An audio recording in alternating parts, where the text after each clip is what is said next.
Welcome back to the channel, everybody. Thanks for checking back in with me, Larry G, the Forgotten Angler, from right here at Camp Faraway. It has been raining for about 3 days, pretty much non-stop, which is kind of a good thing because we've been super dry. Anyway, this video, I am going to show you how I've got my Jon Boat set up. About 4 months ago, we bought a Jon Boat, and I'm getting it dialed in. I'm pretty much done with it. I just got one more little finishing touch I'm going to do, and then we'll do a demo on that as well. But I'm just going to go over what I've done to get this boat set up for fishing in our neck of the woods. We do a lot of inshore and bay fishing out of this boat, and we fish a lot right here on the creek as well, right there. So it's pretty convenient because we can put in, we got a boat ramp right here on the other side of our neighbor Mike's house that we can use, which is awesome. And this boat has opened up a whole new world of fishing right here at Camp Faraway. So let's get right to it instead of the BSing. And let's talk about our White River right here. This is our White River Jon Boat. It's a 1542 right there. So that means it's 15 feet long and 42 inches wide. All right. And let's go up to the bow and we'll start up here. Just standard Jon Boat trailer right here. Works great. Came with the boat when we purchased it. You know, your standard winch, secure chain, security chain, and then just a normal trailer thing. So nothing crazy about that. But let's get started with the trolling motor. The trolling motor is a 5-speed Minn Kota Endura. It's the 40-pound thrust motor. It's got 5 speeds in forward and 3 in reverse. And this thing is awesome. And it runs all day off of our interstate marine battery in the back of the boat. The wiring goes through the deck here. More on that in a second. And super easy to engage. I'll typically be sitting in this chair right here. And when it's time to drop the trolling motor, get that dialed in. Boom. This lever releases, and then you can drop it down with this nut right here. You just loosen this, and the trolling motor will drop to whatever depth you want. So if I'm in super shallow water, I'll keep the actual prop well up in the water line or in the water column. If it's deep, I drop it down all the way. It's super easy to engage. You can tilt it if you want, but that's it. So this trolling motor has been great, and it does a really nice job of getting me around. And typically what I'll do is I'll just sit in this front seat and control this with my hand. And this handle extends like so. So super convenient. Push that back down in there. There we go. And then boom. And just super easy to use. So great addition. It's mounted on this little custom piece of 2x4, and this is connected to the frame with these bolts. And then of course that's how we have the trolling motor mounted, held in with some screws so that it won't slide around and go anywhere. But super efficient. Really nice addition to the boat. This deck, aftermarket, quality piece of plywood, cut to fit, screwed in. We have, as you know, most Jon Boats will have a seat like this or a deck up here in the front of the boat, which this one has. This is screwed into that deck. And then the support, this 2x4 support, is supported by these brackets, which is what this part of the deck sits on. And those are bolted into the side of the boat, of course above waterline. So no problems there with water coming in. The seat, this is a nice heavy duty seat with this metal frame that I fish out of in the front of the boat. Rotates. I can fix this if I want. I can make it more secure so it's not as easy to flip around. And then this will snap into place for travel, so it won't open and flop around. This seat is adjustable also if I want to go a little higher. This will come up. Let's see if I can do that without, there we go. And then I can just adjust that to the height I want.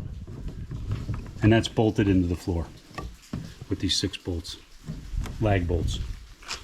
Need a little repair right there on that cleat, no big deal. The power for the trolling motor goes down the side of the boat, under the floor, into the battery in the back. And then we've got 2 of these seats. These are actually super comfortable seats. From Tempest is the company. They fold down and they snap into place. Super comfortable. Really like them a lot. You can sit in them all day and not have any issues. And they fold down for transport. Fire extinguisher mount right here, out of the way. And then the nice thing about the deck is it creates this storage space up front. So we got an extra paddle along with the main paddle, a couple of paddles, an umbrella, float stuff. This is a dry bag with a raincoat, more ropes. There's additional life jackets under there as well. And back here in the second seat, we have the seat. We've rigged it up so it'll fold forward. And then we have a live well back here, which gets used. 3 rod holders on the second seat. So the rods will lay down in front of the boat. Sometimes I'll stick a butt in here and have them leaning back towards me as well.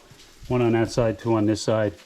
And then wooden floor in the back. This is just a custom piece of plywood that was cut to fit for a floor here in the back, which is awesome for standing, throwing stuff in the bottom of the boat.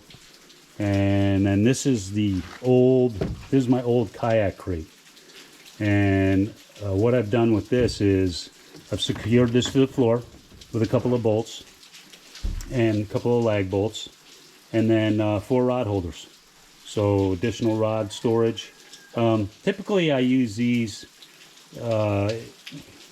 if I have 2 rods I'm going back and forth between, or when I'm when we're transporting or we're going from spot to spot, I'll just stick my rods in here real quick. Because they're easy access from that point. We got a bait bucket. Don't get used much, but I can put a lot of stuff in this crate now and it won't slide around in the boat. So that's been a super awesome addition. I can put a ton of tackle in there as well. This is my old anchor from my kayak that's been adopted by our boat. It's mushroom anchor. And this thing has worked awesome. I got about 30 feet of line on here, which I use to anchor up or to tie off to the dock. Another cleat on that side of the boat, cleat here as well. And really good addition. This thing holds great. We have most of our bottoms here are pretty muddy, and that mushroom, still raining like crazy. That mushroom anchor holds really well. So I was using it on my kayak, but I didn't use it much. So now it's in the Jon Boat and it's working great. Let's move to the back bench. This is just a cut piece of PVC. Right now there's some jig heads in there and some plies. This is my cup holder, beer can holder. And my fishing vest, fishing PFD, which has been sweet from Ascend. It's getting kind of beat up and dirty, but it works great. I got a keeper bungee on here for whatever. But this thing's awesome. I try and wear it all the time when I'm out of water. These seats slide too. You can adjust those where you want them. And then we'll get to the back compartment here. This is about a 3.5 gallon gas tank back here that runs up to this amazing and quiet and super efficient Yamaha 4-stroke 15 horsepower, which has just been an amazing motor on this boat. Runs great, super smooth, it's quiet. I highly recommend it. With 2 of us in the boat, I can run about 18 miles an hour probably. If it's just me, I'll probably run 21, 22 miles an hour. So yeah, that's that part of it. Always carry a net with me. This is my old guide net from Colorado. This is my emergency paddle if we ever run into any kind of issues. This is my baler right here, and a sponge to sponge water out the back of the boat if we get wet. Okay, moving on to the newest edition. Everything's wired up and ready to go. So I'll tell you a quick story. I was out on the bay probably a month ago, and I got caught in a wicked thunderstorm. Lightning all around, massive rainfall, and I had to bail. Storm kind of closed in on me and cut me off from being able to get home. So I had to bail to a local boat ramp that was probably, I must say, maybe a third, half a mile away. Just gunned it to the boat ramp to get out of the weather. Pulled the boat up on the sand on the beach next to the ramp and weathered the storm. And while it was raining, the boat probably had, I'm going to say I had 4 or 5 inches of water in the back of the boat that were sitting back here. So it was almost time to bail. And during the storm, a houseboat came by hauling ass. He was stuck out in it and trying to get home. Big waves and nasty weather and big wind. And his wake, 2 of his wake waves went over the back, the stern of the boat, and almost filled up this compartment. The water was probably, I don't know, maybe 2 inches from going into the battery container there. So I had a lot of water in the boat, and it took me about 10 minutes to bail it out so I could function again and go home after the storm closed. So at that point, I said to myself, I'm going to put a bilge in the boat. So that's what I did. I ordered a bilge pump, and it's being installed, and it's all wired up right now. So here's your bilge. It's connected to this. Oh, yeah, this is another rod holder that I'll use for trolling. And I have this is a spare backup plug. Here's your other plug. They're both connected to the boat with rope, so I don't lose them. So the bilge pump is connected. I have it secured to this rod holder back here with a couple of zip ties. Sits in the bottom of the boat, and the bilge hose goes through these 2 containers on this boat, and this seat have foam in them, like old foam that's probably stinky and dirty.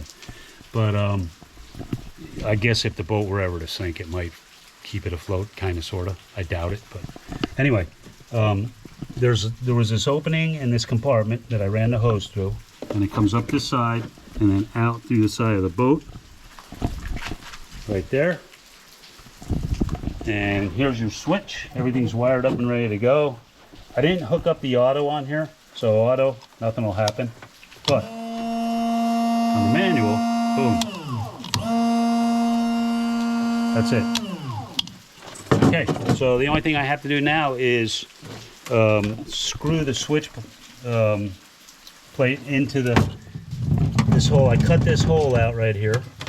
Ran all my wires coming out to the battery, wires going in to the switch, and I'm going to screw that in, and then I'm going to fill the boat up with water, and we'll see how it works. And that'll wrap up the review and how I've got my boat set up. So sit tight, let me get that all prepped to go. I'll be right back. All right, we're going to see how this bilge pump works. We're filling it up, filling the boat up with water right now. We'll get about 3 or 4 inches of water back here. Got it tilted back so most of the water's coming out of the back of the boat.